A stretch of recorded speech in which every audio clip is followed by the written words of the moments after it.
जो भी खाए पीने वाला चीज की व्यवस्था कर दी आप सब ग्रीन रूम में।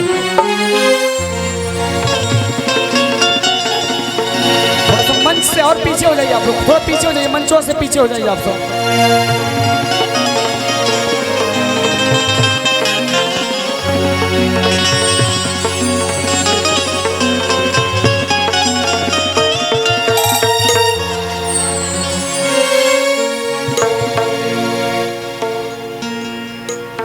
चंदा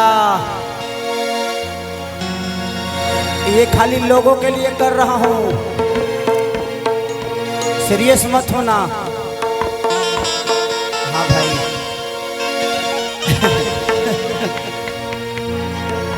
अच्छा बात है, तनी देखा ही बा एक बढ़ा दे बता।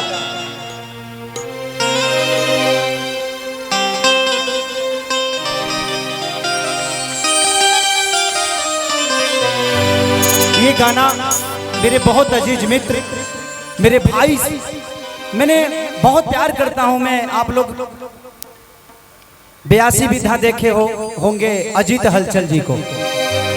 अजीत हलचल जी ने इस गाने को लिखा है। नहीं थैंक यू। अच्छा चलिए,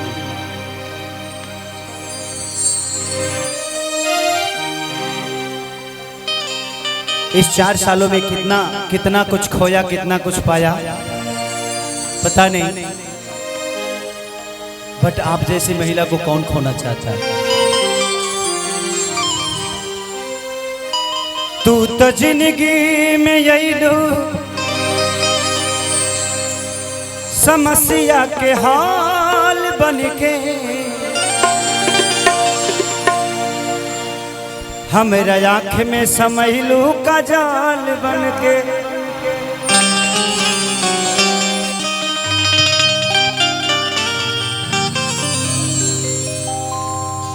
किए काजल तोहर तो हे खेसरिया के दिल में आना जाना भइल, तोहके पाता नहीं खे पूरा बलिया दीवाना भइल।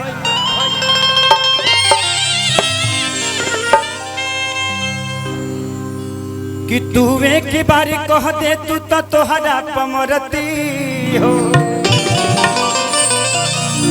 गवाही दी तेरा सड़ा के धरती हो।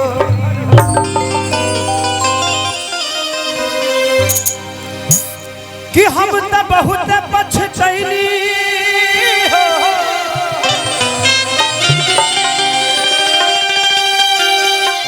मिस कैनी तहरा साथ के, कहियो भूल लैखी क्रिया खा के कहीं भीरगुनाथ के।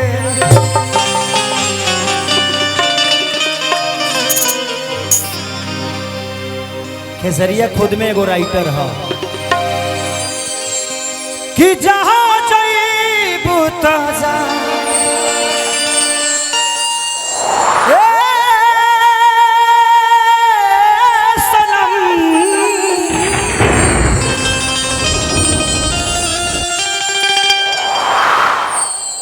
देखे जिंदगी भखा तेरे जख्म,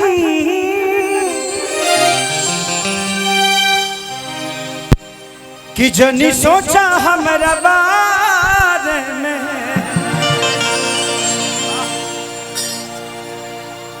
तोहरा खातिर हमारा मायल ना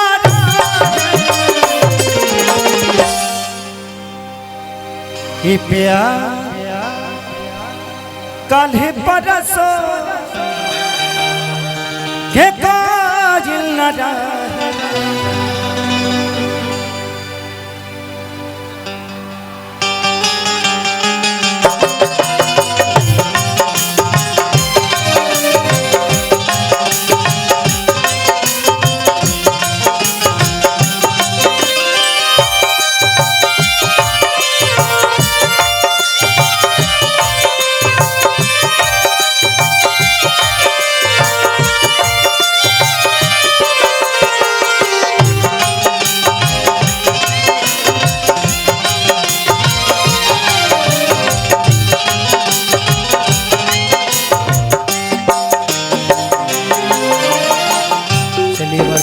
भानु भैया की तरफ से बहुत पुरस्कार।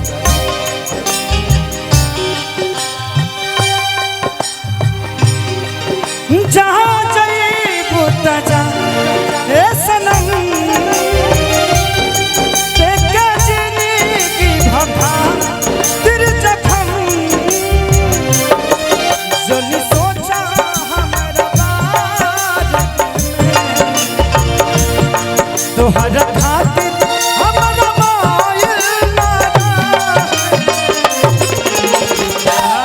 काल्हि बरस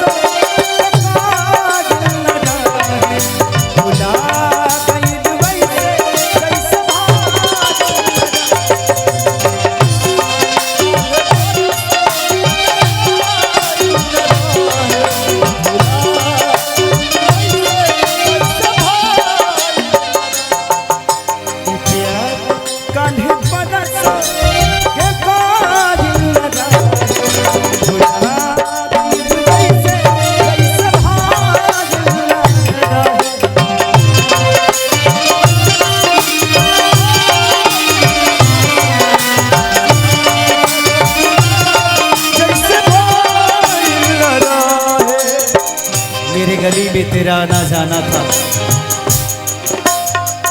मेरे गली में तेरा आना जाना था। एक तू ही दीवानी नहीं मैं भी तेरा दीवाना था। जिंदगी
तुम तो रहती थी मेरे जिंदगी में समस्या के हल बन के, इसीलिए तो आंखों में बसती थी काजल बन के।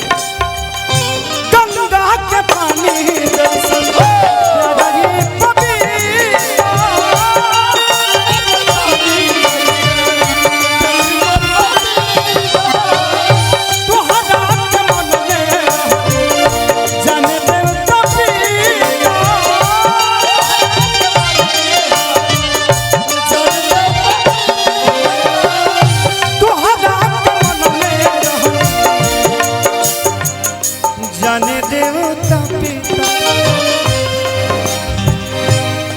तुझसे पगले केहू दिल में हमारा,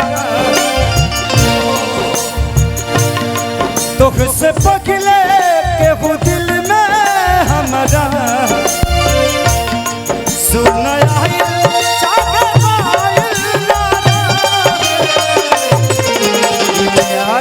काली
मैं तुझ पे मरता हूँ तू मुझ पे मरती है,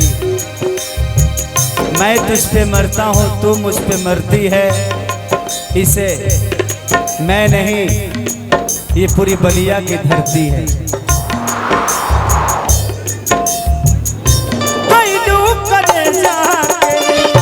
हमारा तू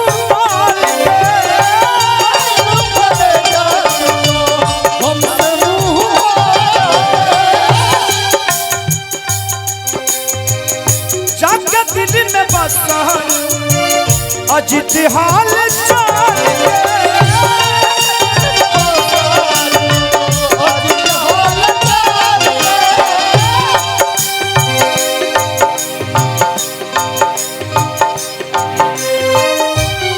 कतन कोगी खेसरिया पागा